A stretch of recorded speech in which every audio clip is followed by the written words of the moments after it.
Okay, hello. Today we want to talk about midnights in Prussia, not Russia, but Prussia, which is actually, well, becomes Germany. So in a crazy sort of way, we haven't talked a lot about this, but Prussia is this little tiny state, Prussia with a P, little tiny state that's sort of right around Berlin, actually. That's why Berlin is the capital, is because it is the capital of the state of Prussia. And then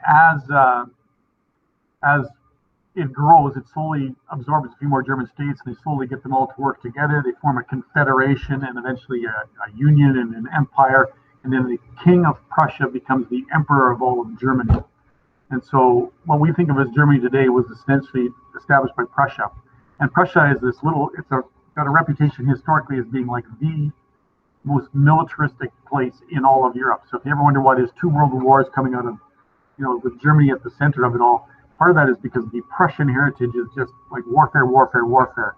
One thing these guys were good at was war. Anyway, I wanted to sort of throw midnights in it because that's where we fit in. So I'm going to quickly flip on my PowerPoint slideshow, make myself disappear into the corner. All right, I think we should have it now. It says,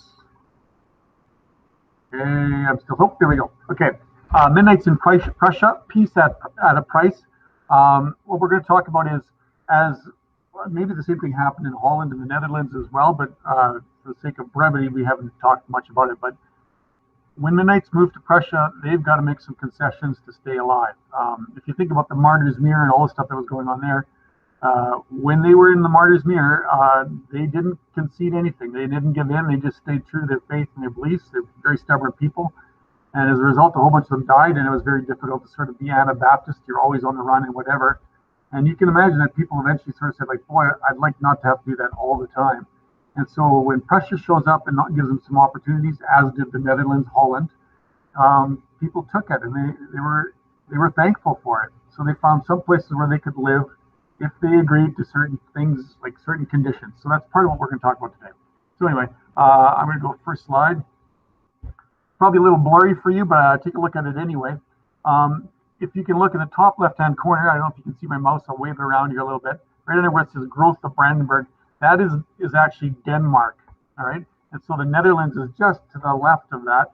And Prussia is the green thing up in the top right-hand corner. There's different parts of it, but that's part of, well, it's all part of Prussia. But the part we're going to talk about is that one, which is the Duchy of Prussia.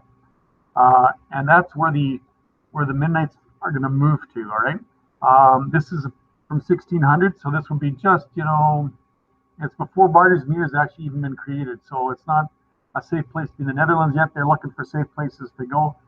Netherlands is the first place that they can actually be safe, but yeah, we'll leave it at that. So Vistula Delta is this river for the Vistula River that flows into the Baltic, and it's now part of Poland, and Gdansk, Poland is actually where you find it.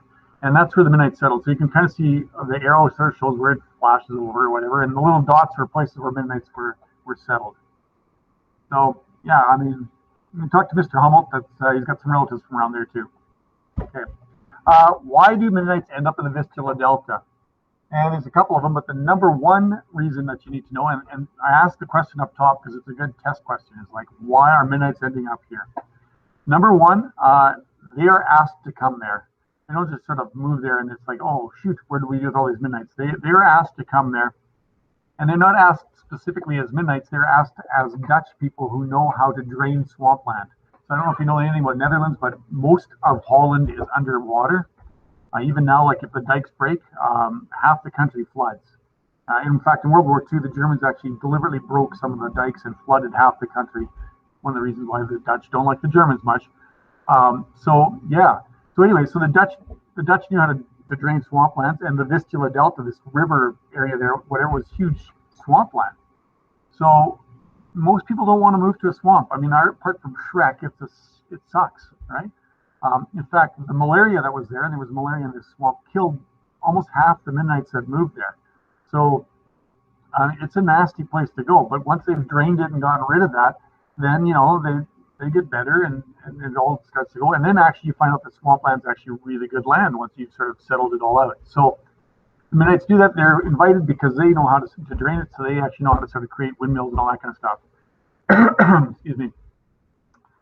The other part is, and we won't spend a long time on this, but it's kind of like if I had to quickly leave town, I did something terrible. I don't know what. I crashed Mr. Hummel's lovely little red Datsun, and I have to leave town in a hurry. I probably wouldn't take an airplane to Churchill because it's way more expensive. I would probably take an airplane out of town to one of the quickest, fastest places, and so that would probably be Toronto or Montreal. If it wasn't the COVID-19 crisis, we'd be maybe heading off to, I don't know, Chicago or maybe Minneapolis, whatever. I find basic places like that. So the obscure places we don't go to. And so the trade routes lead to Danzig, which is the Vistula Delta. All right. There's a number of cities around the Baltic. Danzig is in the Vistula Delta is one of them. So it's a cheap, easy place to go for Mennonites.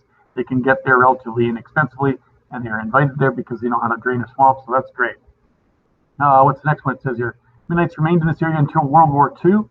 So you've got Mennonites, at least in name, practicing and living in the Vistula Delta all the way up to 1945.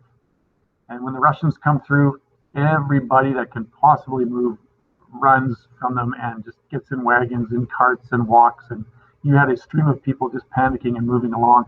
And the Russians didn't let them back. So a lot of them ended up as sort of, immigrants or evacuees or refugees in Europe someplace. And the Russians said, no, you can't come back. We don't want you. No more Germans allowed in this area. And so it pretty much, it's a kind of ethnic cleansing. We don't normally talk about that because it's Hitler that does all the bad stuff in World War II, but the Russians weren't exactly nice either. So good. We'll leave it at that. I'm going to go to the next one. So here's the questions I want you to think about in the next couple of slides. And here's one. When the Mennonites come here and they accept restrictions, we're going to talk about what sort of they accept and what they don't accept. What does it do to their growth as a church? All right. How does it affect them? And then the next part is, how does it change the nature of the way they see themselves and the way they do church?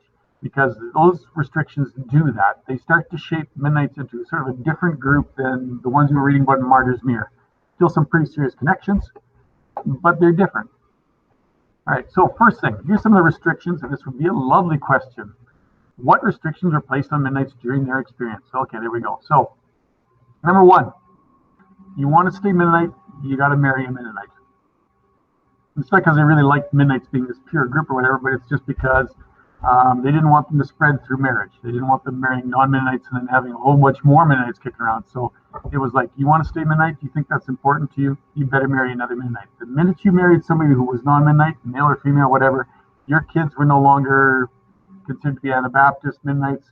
They didn't get any kind of I guess it's a privilege that Mennonites had. You couldn't sort of, and mainly that's got to do with pacifism. That was out the window. You couldn't be a pacifist if you were, if your parents weren't both Mennonites.